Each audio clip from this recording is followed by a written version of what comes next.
What's going on, everybody? Welcome back to the Keeping Up with Christ YouTube channel.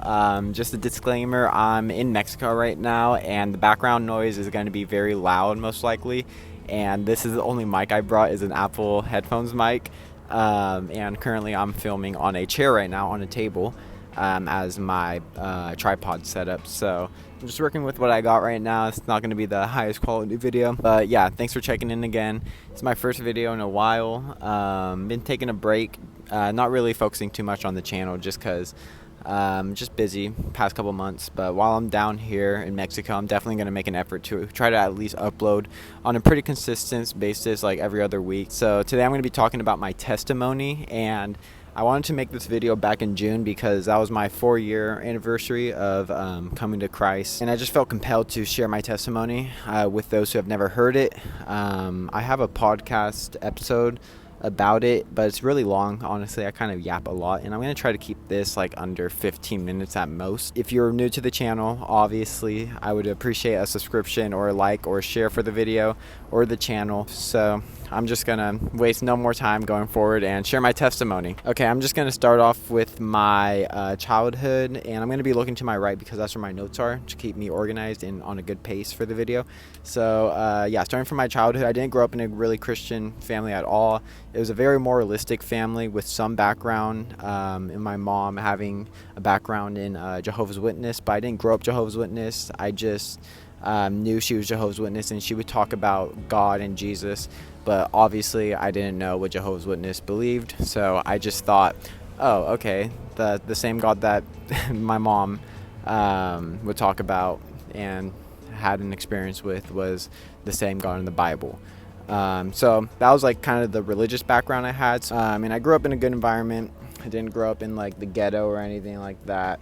Grew up in San Francisco Bay Area, spent time here and there in San Francisco with my dad and my brother on the weekends, and then grew up in a small town below San Francisco. I was very social, very popular kid, growing up like all throughout pretty much all my school life. Always was involved in sports and had a good social life. And then going more into middle school, that's kind of when things started to appear, like sinful cravings and just like selfish desires. So I always craved attention from girls during school. I would always just try to impress the girls, always try to talk to girls, always try to be friends and be really close with girls. And I didn't think much of it. I was just like, oh, I'm a boy. I just want to like, meet girls and like have a good time with girls. And then I went to Catholic school for 3 years from 5th grade to 8th grade. I went to Catholic school, but it was no gospel preaching there. I only had like a basic like head knowledge about Jesus and the Catholic Church and God. But yeah, nothing transformative in those years. Just a sinful middle school boy. I'm sure you can imagine what I was into. I was, during that time I started to feel, depressed and just a lot of mental health issues and like thoughts of suicide. And obviously looking back, that's not really normal or healthy for a kid in 6th grade or 7th grade or 8th grade. And during that time also, I was just watching porn every day. Just as a, 5th grader, I started to watch porn because I found it on a tablet and then through magazines, and then just started that addiction from there. But yeah, I started watching porn. I started making, just crude jokes, just being a mean person in general, and just making fun of a lot of people. I mean, typical, sadly it is typical, a lot of these features in a middle school boy. But yeah, that was me. Started to experience mental health issues and addiction to lust.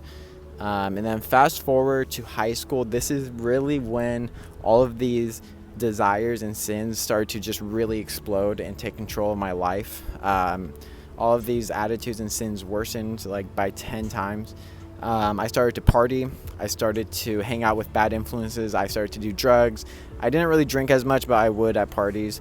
I started to womanize and just crave more attention from girls and just talk to as many girls as I could and watch porn more. And I just made it a goal, really, and idolized to just be as popular and just as known as possible, really. Like, I would just target the most popular kids in high school and just try to be friends with them, not because I was interested in them, but just because I wanted to make my image bigger and my status bigger.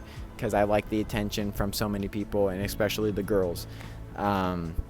So yeah, behind all this, charisma and all these jokes and all this popularity, was just really a miserable life. Like, I didn't really feel comfortable with myself, so I always tried to talk to another person, be with another person, be funny, just so I didn't have to deal with my actual emotions and what was really going on in my head.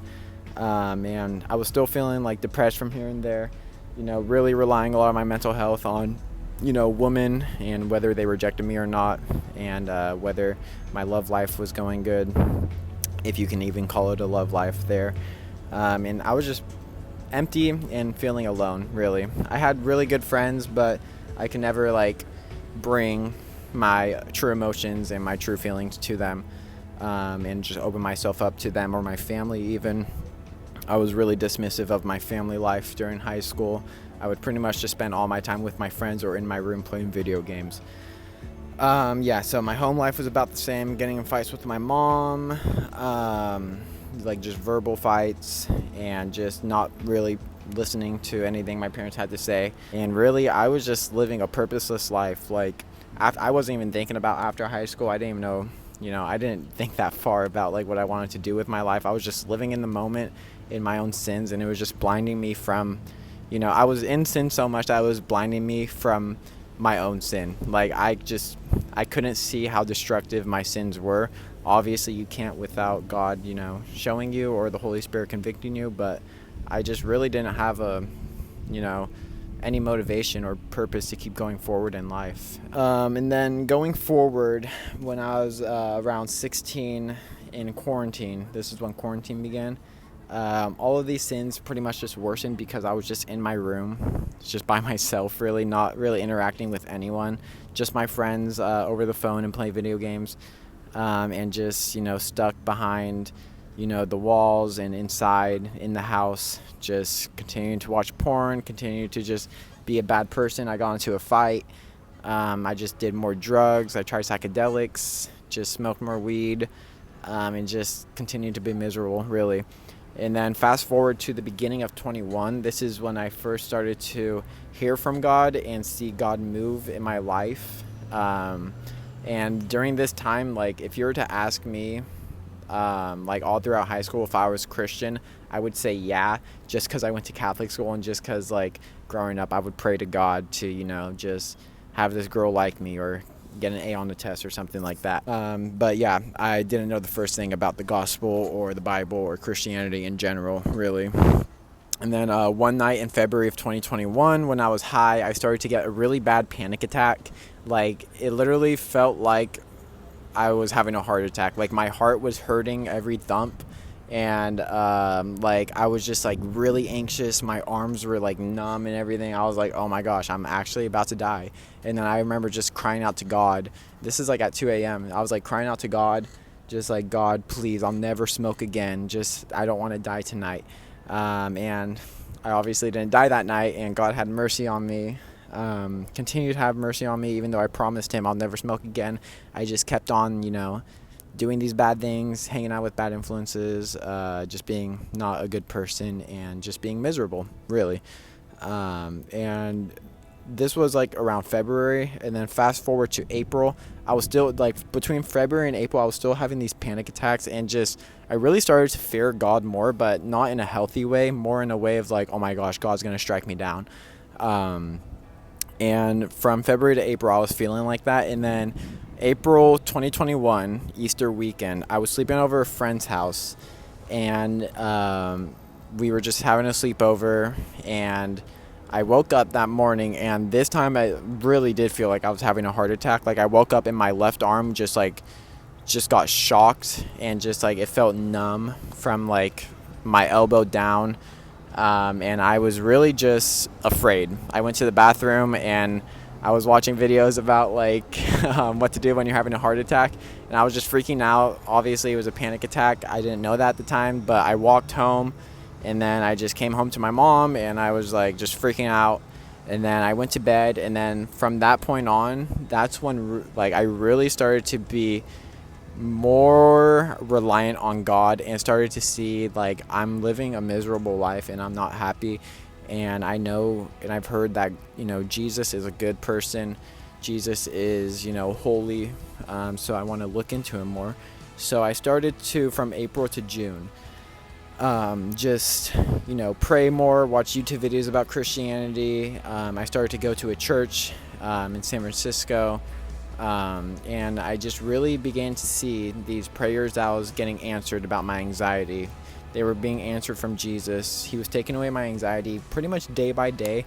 I was still pretty anxious and like experiencing definitely some like OCD tendencies, but I started to see God like just be really merciful and just, graceful to me. He was answering my prayers, and I just felt the conviction of the Holy Spirit. Like, whenever I would do something bad or whenever I would say a bad joke, I just really felt like, oh, that didn't really feel good after all. I don't want to make those jokes, or I don't want to, go to these parties anymore.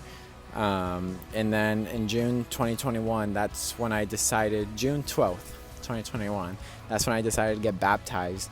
And yeah, from June 2021 until the end of 2021, December, those were really just like, sorry, excuse that.